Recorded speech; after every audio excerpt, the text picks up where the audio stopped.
아멘. 찬송가 250장입니다. 찬송가 250장 찬양 드리겠습니다.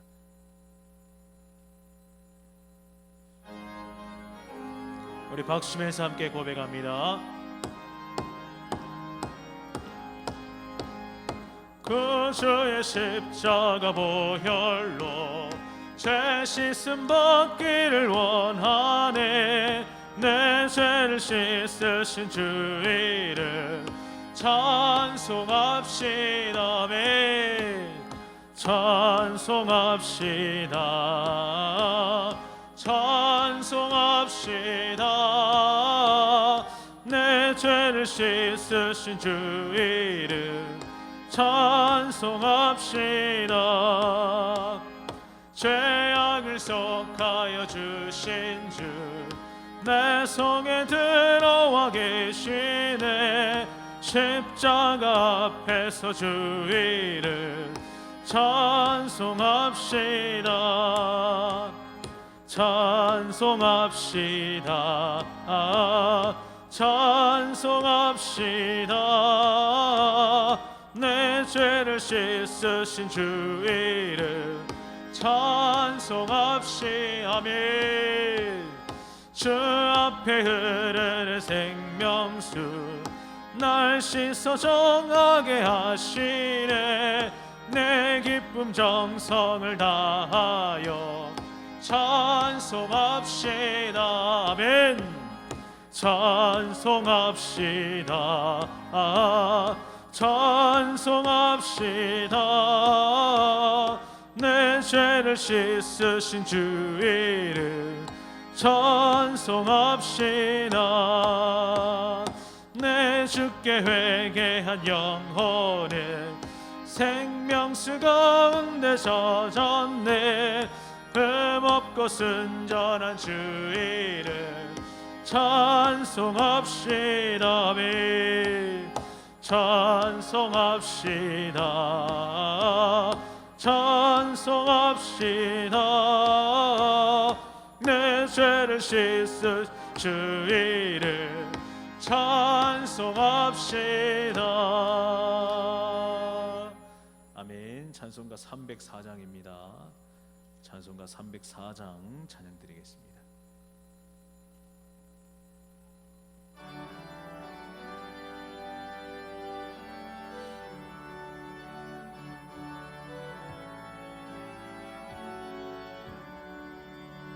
그 크신 하나님의 사랑 말로 다여 영 못하네. 저롭고 높은 별을 넘어 이 낮고 낮은 땅 위에 죄범한 영혼 구하려 그 아들 보내사 화목제물 삼으시고 죄 용서하셔. 아멘. 하나님 크신 사랑은 증량다 못하네. 영원히 변치 않는 성도여 참. 우리 3절 고백합니다. 하늘을 두루마리 삼고 두루마리 삼고 바다를 몸을 삼아도 한없는 하나님의 사랑 당위로 갈 수 없겠네. 하나님의 크신 사랑 그 어찌 닿았을까. 저 하늘로 비싸도 채우지 못하리. 아멘. 하나님 크신 사랑을 증량다 못하네. 영원히 변치 않는 삶 성도여 찬양하세. 아멘. 말씀 잘하신 목사님과 예배를 위해서 다 같이 기도하시겠습니다.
사랑의 하나님 아버지, 이 시간 세상 가운데 살다가 주님 바라보려 이 자리 가운데 나왔사오니 온전히 주님만 예배드리는 귀한 시간 될 수 있도록 은혜 내려 주시옵소서. 감사드리옵고 예수 그리스도의 이름으로 기도하옵나이다. 아멘.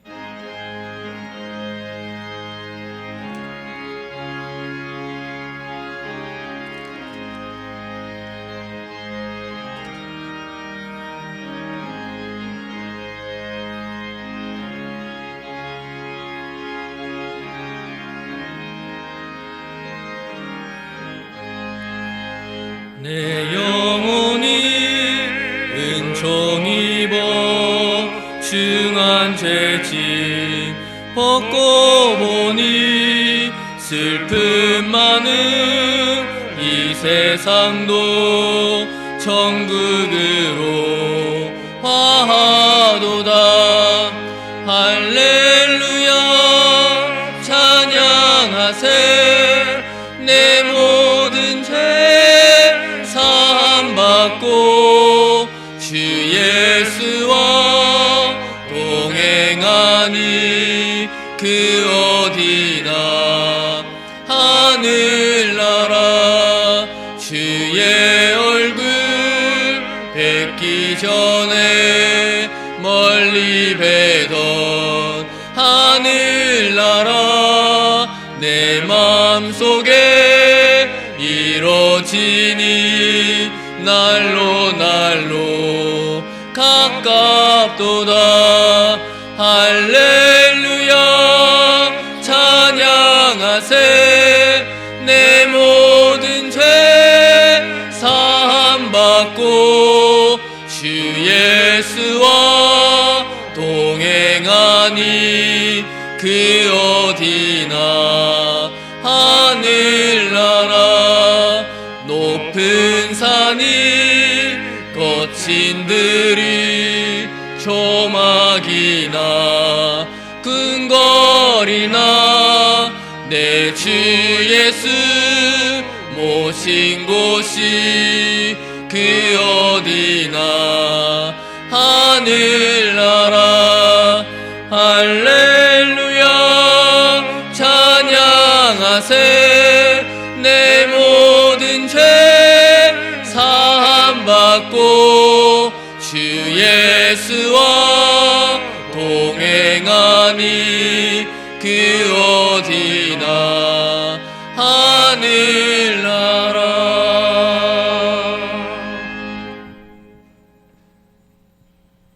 기도하시겠습니다. 살아계신 하나님 아버지 은혜를 감사드립니다. 저희들을 사랑하여 이 시간도 주님 앞에 예배 드릴 수 있도록 건강 지켜주심을 감사합니다. 주님 뜻대로 살지 못하고 잘못 살아온 것을 용서하여 주시옵소서. 주님 영광을 위하여 살게 하여 주시옵소서. 우리 교회를 통하여 주님의 사랑을 전하게 하시고 구원받는 성도들이 날로 더하게 하여 주시옵소서. 우리 목사님 영육간에 강건하게 하시고 말씀과 기도로 준비하실 때에 하나님의 크신 권능을 더하여 주시옵소서. 우리 교회 주일학교 학생들 믿음을 주시고 앞날에 주님께서 선하신 길로 인도하여 주시옵소서. 수능을 앞둔 학생들 담대한 마음과 기억력을 주시어서 배운 대로 시험을 잘 칠 수 있도록 은혜 내려 주시옵소서. 하나님 아버지 우리나라를 사랑하여 주시어서 지금까지 주님 은혜로 잘 지냈습니다. 주님 우리가 주님 앞에 지은 죄를 용서해 주시고 하나님 아버지 코로나를 하루속히 소멸시켜 주시옵소서. 하나님 아버지 우리나라가 우리 아이들이 살기 좋은 다음 세대가 마음 놓고 하나님만 섬기는 좋은 나라 되게 하여 주시옵소서. 이 시간에 유 목사님 말씀 전하실 때 저희들 은혜 받는 시간 되게 하여 주시옵소서. 준비하여 드리는 마리아 찬양대의 찬양으로 주님 홀로 영광 받으시옵소서. 다시 오실 예수님의 이름으로 기도드렸사옵나이다. 아멘.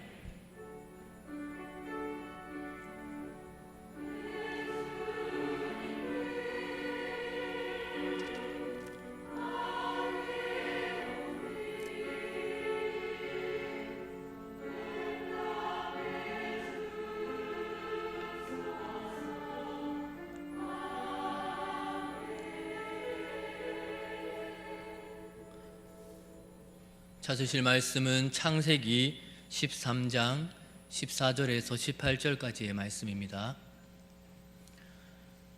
구약성경 15페이지에 있습니다.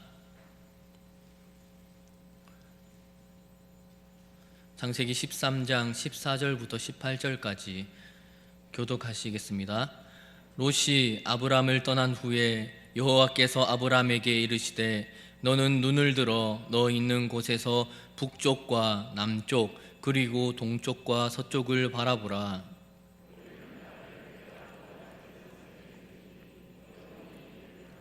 내가 내 자손에게 땅의 티끌 같게 하리니 사람이 이 땅의 티끌을 능히 셀 수 있을진데 내 자손도 세리라.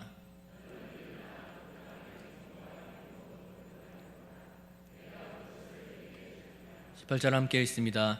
이에 아브람이 장막을 옮겨 헤브론에 있는 만물의 상수리 수풀에 이르러 거주하며 거기서 여호와를 위하여 제단을 쌓았더라. 아멘. 마리아 찬양대 하나님께 찬양드리겠습니다.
아멘. 찬양의 가사처럼 언제나 옳으신 공평하신 하나님만 신뢰하시기를 바랍니다. 모두들 박진영이라는 가수를 아실 겁니다. JYP 엔터테인먼트의 최대 주주이자 음악 프로듀서, 작곡가, 작사가, 안무가, 배우로 활동하고 있습니다. 사실 개인적으로 그렇게 좋아하지는 않습니다. 2014년쯤인가 이스라엘에 가서 하나님에 대해서, 신에 대해서 탐구하고 공부했다고 해서 신앙을 가지고 있는 것 같이 보였고, 여러 음악 음악 경연 프로그램에서 심사를 맡기도 하는 모습을 보면서 보기보다 지적이고 체계적이고 규칙적인 삶을 사는 것 같아가지고 관심을 가졌지만 사실 지금도 그렇게 많은 호감을 가지고 있지는 않습니다. 그런데 이 박진영이 작사한 곡들 중에서 네가 사는 그 집이라는 제목의 노래가 있습니다. 가사를 보면 헤어진 여자친구를 보면서 안 헤어졌으면 같은 집에 살고 같은 차를 사고 그 아이도 내 아이였을 텐데 라고 하는 조금 스토커 같은 내용의 노래입니다. 간단히 그 내용을 요약하면 내가 왜 헤어졌을까 후회하는 내용입니다. 그런데 신기하게도 이런 스토커 같은 내용의 노래임에도 불구하고 독특한 안무와 인상적인 가사를 기반으로 인기를 끌었고 음악적으로 인정을 받았습니다. 그리고 여러 오디션 프로그램에서 리메이크를 해서 좋은 평을 받는 것도 봤습니다. 그래서 이런 가사의 노래가 왜 인기가 있을까라고 곰곰이 생각해 보니 사람들의 공감을 얻기 때문인 것 같습니다.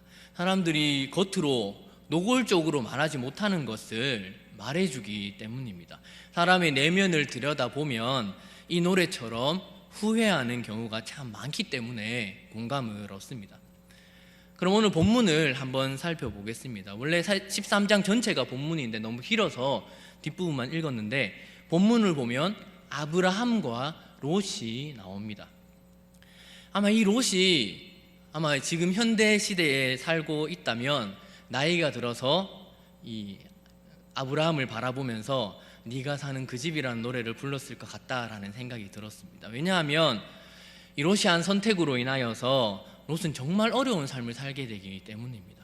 전쟁의 포로로 잡혀가기도 하고 사는 도시가 불과 유황으로 멸망당하고 말로 하기 그렇지만 자신의 딸과 천인 공노할 일들까지 벌어지게 됩니다. 무슨 일이 일어나는지는 창세기를 계속하면서 설교할 때 계속해서 말씀드리겠습니다. 이렇게 후회할 일이 왜 생기게 되었는지, 그리고 우리가 어떻게 살아야 후회 없이 살 수 있는지에 대해서 오늘 말씀 가운데 깨달을 수 있는 시간 되시기를 바랍니다. 먼저 앞에 본문 12장을 한번 살펴보겠습니다. 이 12장에서 아브라함에게 무슨 일이 있었습니까? 가나안에 도착한 아브라함이 세상의 기근 때문에 애굽으로 이동하게 됩니다. 그리고 자신의 아내를 누이라고 속입니다. 그런데 그것이 하나님과의 약속, 모든 민족을 구원할 그 큰 일을 거스르는 일이기에 하나님께서 직접 회복해 하시고 도리어 더 부유하게 되어서 다시금 하나님께서 약속하신 그 약속의 땅으로 오게 됩니다. 그리고 아브라함은 무엇을 했습니까? 오늘 본문 1절에서 4절 함께 보겠습니다. 아브라함이 애굽에서 그와 그의 아내와 모든 소유와 롯과 함께 네겝으로 올라가니 아브라함에게 가축과 은과 금이 풍부하였더라. 그가 네겝에서 길을 떠나 베델에 이르며 베델과 아이 사이 곧 전에 장막을 쳤던 곳에 이르니 그가 처음으로 제단을 쌓은 곳이라. 그가 거기서 여호와의 이름을 불렀더라. 성경을 자세히 보면 12장 뒷부분에 애굽에 갔었을 때 아브라함의 모습을 보면 하나님께 제단을 쌓거나 예배 드리는 일을 하지 않았습니다. 그런데 아브라함이 다시 약속의 땅에 왔을 때 무엇이 중요한지 알았던 것 같습니다. 가축과 은과 금은 많아졌지만 그것에 집중하는 것이 아니라 베델과 아이 사이, 그가 처음으로 제단을 쌓았던 하나님을 만났던 곳에서 여호와의 이름을 불렀습니다. 즉 애굽의 사건 이후로 아브라함은 무언가를 깨달았다는 것입니다. 오늘 모인 성도님들 역시도 세상에 어디를 가든지 어디에 계시든지 하나님과 관계하는 예배의 장소가 가장 중요하다는 것을 알고 후회 없이 살아가시는 성도님들 되시기를 바랍니다. 그런데 그렇게 예배 드렸으니까 좋은 일만 있었으면 좋겠는데 또 문제가 생깁니다. 무슨 문제가 생겼습니까? 5절에서 7절 보겠습니다. 아브람의 일행 롯도 양과 소와 장막이 있으므로 그 땅이 그들이 동거하기에 넉넉하지 못하였으니 이는 그들의 소유가 많아서 동거할 수 없었음이니라. 그러므로 아브라함의 가축의 목자와 롯의 가축의 목자가 서로 다투고 또 가나안 사람과 브리스 사람도 그 땅에 거주하였는지라. 하나님께서 축복하셔서 부유하게 되었는데, 그런데 부유하게 돼도 너무 부유하게 되어가지고 아브라함과 롯이 목축을 함께 할 만큼의 땅이 부족하게 되었습니다. 그래서 아브라함의 조카였던 롯의 가축 목자와 아브라함의 가축의 목자가 서로 다투게 되었다는 것입니다. 게다가 이방인들, 가나안 사람들과 브리스 사람들까지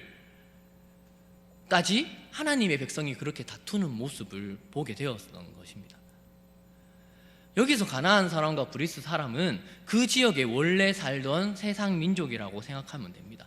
하나님을 믿는다는 민족이 많은 복을 받아서 풍족하게 되었는데 부유하게 되니까 어떤 일이 일어납니까?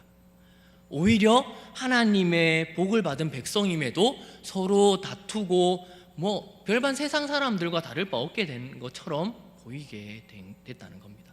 그러면 되겠습니까? 요즘 세상 가운데 부유하게 된 교회의 모습과도 참 비슷하다라는 생각이 들었습니다. 어쨌든 그런 상황이 되어가지고 이제 아브라함과 롯은 함께 있을 수 없게 되었습니다. 이런 상황에서 어떻게 해야 되겠습니까? 우리 성도님들은 어떻게 하시겠습니까?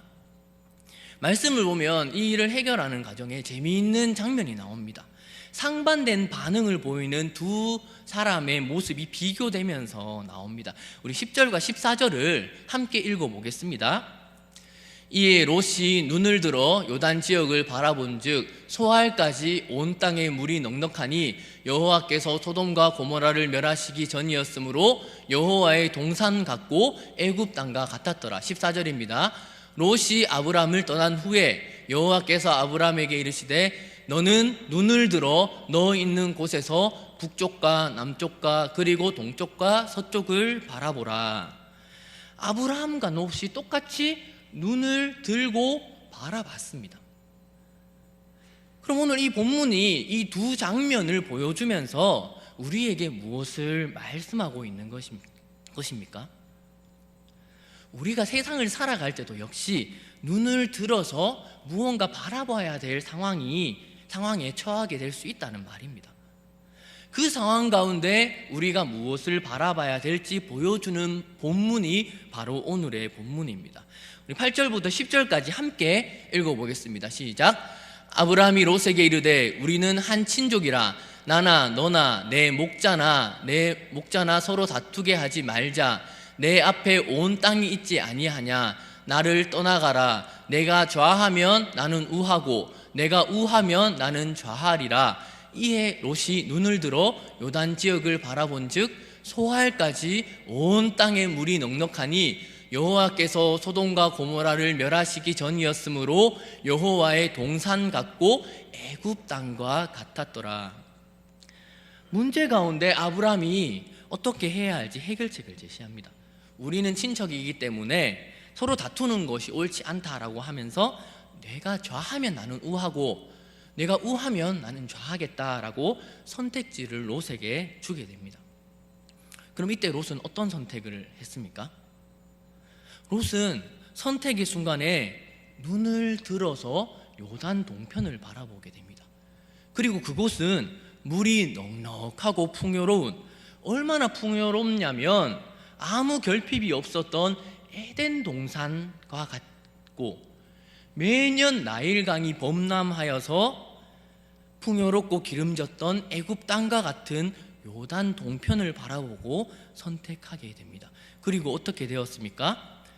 12절입니다. 아브람은 가나안 땅에 거주하였고 롯은 그 지역의 도시들에 머무르며 그 장막을 옮겨 소돔까지 이르렀더라. 롯은 즉시 요단 동편으로 떠나게 되고 요단 지역의 여러 도시들을 거쳐가지고 요담으로 자기의 적을 옮기게 됩니다. 그런데 이렇게 또 이야기가 끝났으면 좋겠는데 문제가 있습니다. 이 소돔이 어떤 곳이었냐 하는 것입니다. 13절에 소돔 사람은 여호와 앞에 악하며 큰 죄인이었더라. 풍요롭고 물이 넉넉한 곳이긴 한데 이 소돔은 누가 사는 곳이요? 죄인들이 사는 곳이었습니다. 그런데 왜 이 롯은 이 죄인들이 사는 곳을 선택한 것입니까? 롯이 몰라서 이곳을 선택했겠습니까?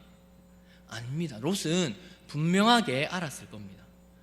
왜냐하면 롯은 갈대아 우르에서부터 하란 그리고 가나안까지 아브라함과 함께 했습니다. 그리고 애굽까지도 함께 갔다 왔습니다. 총 거리가 얼마나 되겠습니까? 제가 이 지도를 살펴보면서 몇 킬로인지 대략적으로 이렇게 봤습니다.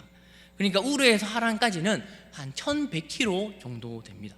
그리고 하란에서 가나안까지는 800km, 그러니까 1900km를 먼저 이동을 했고, 거기서 가뭄 때문에 애굽으로 이동하죠. 애굽까지는 한 400에서 500km 되니까 왕복했잖아요. 그러니까 한 1000km 정도를 더 갔습니다. 총 거리로 따지면 대충 계산해도 한 2500에서 3000km나 넘는 거리를 롯은 아브람과 함께 다녔습니다. 차나 비행기를 타고 가더라도 가는데 한참 걸리는 거리인데, 그렇게 아브람과 롯이 함께 다니면서 롯은 무엇을 경험했겠습니까? 아브람이 경험하는 것을 다 같이 경험하고 살았습니다. 그 먼 거리의 이동 가운데 하나님의 약속에 대해서 아브람을 통하여서 듣고 그 약속을 기대하며 살았을 겁니다. 그리고 결정적으로는 기근 때문에 애굽에 내려갔다가 약속의 땅을 버리고 물이 넉넉한 애굽으로 간 아브라함으로 인해서 애굽의 왕이 벌을 받게 되고 다시 가나안 땅으로 돌아온 아브라함이 물질적으로 큰 복을 받는 모습들까지도 다 봤습니다. 그럼 무슨 선택을 해야 되겠습니까? 그럼 롯은 어떤 선택을 합니까? 눈을 들어서 그럼에도 불구하고 요단 동편을 바라보니까 물이 넉넉하고 에덴 동산같이 풍요로워 보여서 그곳으로 떠나게 됩니다. 앞서서 아브람이 애굽으로 떠났던 모습과 참 많이 닮아 있습니다. 하지만 다른 것이 무엇입니까? 아브람은 다시 가나안으로 돌아왔지만 롯은 다시 가나안으로 돌아오지 않고 약속의 땅으로 오지 못하게 됩니다. 그리고 롯이 머물렀던 그 땅은 여호와 앞에 악하고 큰 죄인들이 있는 땅임에도 불구하고 그곳에서 살게 되고, 결국에는 멸망을 경험하고 아내를 잃고 하나님의 백성들을 괴롭히는 에돔과 모압 민족의 조상이 됩니다. 우리 성도님들은 선택의 순간이 올 때 잘 선택하시는 성도님들 되시기를 바랍니다. 그러면 롯과는 달리 아브람은 어떻게 선택을 합니까? 14절부터 17절까지 함께 읽겠습니다. 시작. 롯이 아브람을 떠난 후에 여호와께서 아브람에게 이르시되 너는 눈을 들어 너 있는 곳에서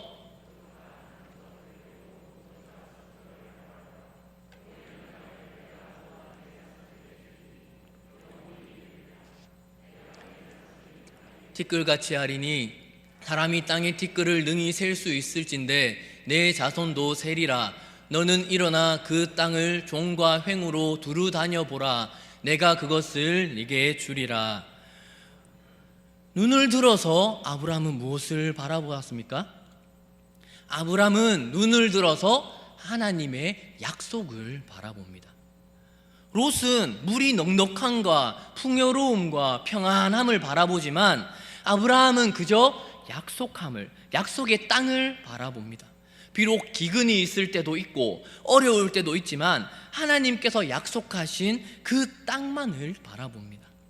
그리고 그런 아브라함의 모습을 보고 하나님께서는 다시 한번 아브라함의 자녀들로 축복하십니다. 땅의 티끌과 같게 하셔서 롯은 요단 동편에 이동하여 모든 것을 잃었지만 아브라함은 종횡을 다니며 동서남북 모든 곳을 두루 다니도록 해주신다고 약속해 주십니다. 사랑하는 성도 여러분, 그러면 우리는 무엇을 바라봐야 하겠습니까? 우리 성도님들은 눈을 들어서 세상의 풍요와 나의 만족함과 평안함을 바라보는 것이 아니라 오직 하나님께서 약속하신 그 언약만을 바라보는 모든 성도님들 되시기를 바랍니다. 우리가 생각하는 약속은 무엇이 있습니까? 다시 오실 예수님이죠. 다시 오실 예수님만 바라보며 승리하시는 성도님들 되시기 바랍니다. 그럼 여기서 더 중요한 일이 있습니다. 하나님의 약속하심을 바라본 이 아브람이 하는 일입니다. 18절 함께 읽겠습니다. 시작. 이에 아브람이 장막을 옮겨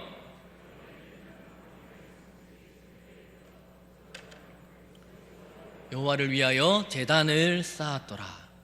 하나님의 약속하심을 받은 아브라함의 한 일은 하나님께 제단을 쌓고 제사를 드린 겁니다. 즉 예배를 드린 겁니다. 그럼 이 시대를 살아가고 있는 우리 성도님들은 이 세상을 어떻게 살아야 하겠습니까? 하나님께서는 우리 인간을 사랑하셔서, 나를 사랑하셔서 독자 예수님을 보내주시고 그저 믿기만 하면 구원받을 수 있도록 사랑하여 주셨습니다. 그리고 그렇게 하나님의 자녀로 불러주셨습니다. 그렇게 새로운 약속을 주셨습니다. 그리고 우리가 그것을 할 수 있는 힘 주시기 위하여 성령님을 보내주셔서 우리로 하여금 자녀답게 이 땅 가운데, 이 약한 세상 가운데 이 약한 육체를 가지고도 살아갈 수 있도록 힘과 능력까지 주시는 분이 하나님이십니다. 항상 이야기하는 거지만 우리가 신앙생활 한다는 것이 좋은 일만 있을 것이라는 보증이 아닙니다. 때로는 살아가면서 어려운 일이 있을 수 있고 세상의 복도 받을 수 있고 풍족해질 수 있지만 오히려 그것이 우리를 더 힘들게 할 때도 있습니다. 여러 가지 선택을 해야 될 상황도 분명하게 닥치게 됩니다. 그럴 때 무엇을 선택해야 되겠습니까? 우리 성도님들은 그런 선택의 순간, 결정의 순간들 가운데 정말 하나님께서 기뻐하시는 결정하시기를 바랍니다. 후회하시지 말았으면 좋겠습니다. 아무리 생각해도 요즘 세상은 너무 음란하고 무서운 세상입니다. 우리가 조금만 바라보아도 타락할 수 있는 것들이, 바라보게 되는 것들이 너무나 많이 있습니다. 더 부유하고 풍요롭게 보이고 없으면 뒤떨어질 것 같은 것들이 너무나 많은 것이 이 세상입니다. 오죽하면 이 세상이 얼마나 노골적이고 변태 같은지 겉으로는 싫다고 말도 안 하면서 처음에 말한 스토커 같은 그런 가사의 음악이 유행하고 인기가 있겠습니까? 왜 그렇겠습니까? 자기가 표현하지 못하는 것을 표현하기 때문입니다. 나는 노골적으로 표현하지 못해도 노래로 그렇게나마 표현해 주니까 속 시원하다는 겁니다. 그런데 그렇게 힐끗힐끗 바라보다가 결국엔 어떻게 되겠습니까?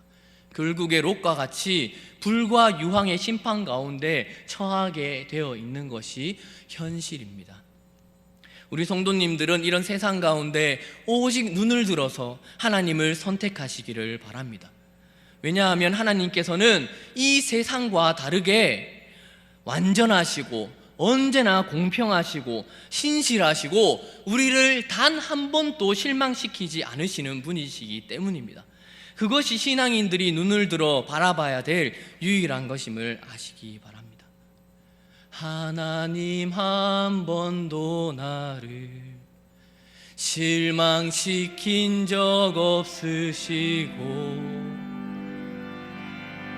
언제나 공평과 은혜로 나를 지키셨네. 오 신실하신 주, 오 신실하신 주, 내 너를 떠나지도 않으리라. 내 너를 버리지도 않으리라. 약속하셨던 주님, 그 약속을 지키사 이후로도 영원토록 나를 지키시리라 확신하네. 요즘 후회라는 단어를 많이 생각했습니다. 인생을 후회하지 않고 살아야 되는데, 그리고 나중에 저도 나이가 들어서 후회하지 않는 삶을 살았다 이렇게 고백하고 싶은데 사실 자신은 없습니다.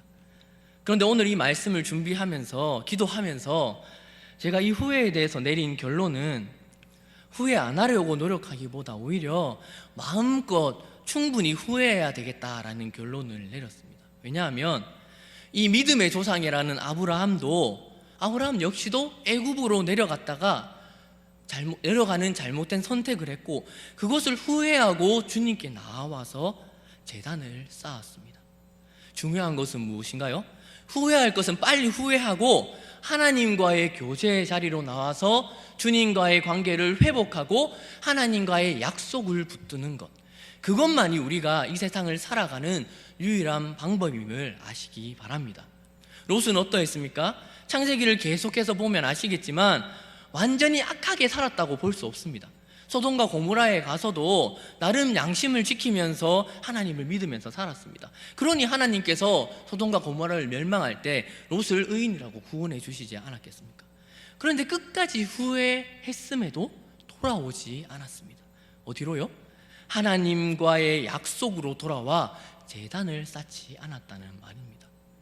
그러면 우리는 어떻게 해야 되겠습니까? 우리는 내가 약하고 부족함을 알기에 먼저 후회하시기 바랍니다. 마음껏 후회하시기 바랍니다. 물론 후회하는 것으로 끝나면 안 되겠죠. 내가 한 선택이 무엇을 바라보고 한 선택인지 분명하게 알아서 세속의 선택이면 매일매일 후회하시고 다시금 약속 가운데 나와서 그 예수님에 대한 약속을 붙드시고 예배의 자리로 나와서 이 후회를 넘어서는 완전하신, 공평하신, 신실하신 하나님을 바라본다면 그것으로 충분하지 않을까라고 생각을 했습니다.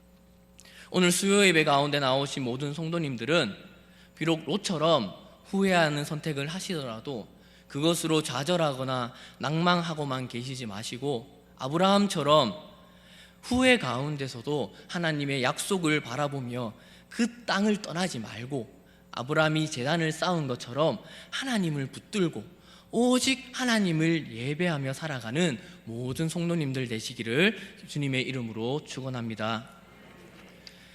사랑이 많으신 하나님 아버지, 우리가 세상을 세상을 살아갈 때에 눈을 들어 바라봐야 될 것이 너무나도 많습니다. 풍요로워 보이고 부유해 보이고 좋아 보이는 것들이 너무나 많아서 자꾸만 우리의 눈을 그곳으로 돌리게 됩니다. 후회하는 것이 너무나 힘들어 주님 앞에 나아오니 주님께서 우리를 만져주시고 우리를 용서하여 주시고 온전히 주님께로 인도하여 주시옵소서. 매일매일 예배에 나와 회개하고 다시금 하나님의 약속, 예수 그리스도의 약속만 붙들며 살아갈 수 있는 모든 성도들 될 수 있도록 주님 은혜 내려 주시옵소서. 감사드리옵고 다시 오실 예수 그리스도의 이름으로 기도하옵나이다. 아멘.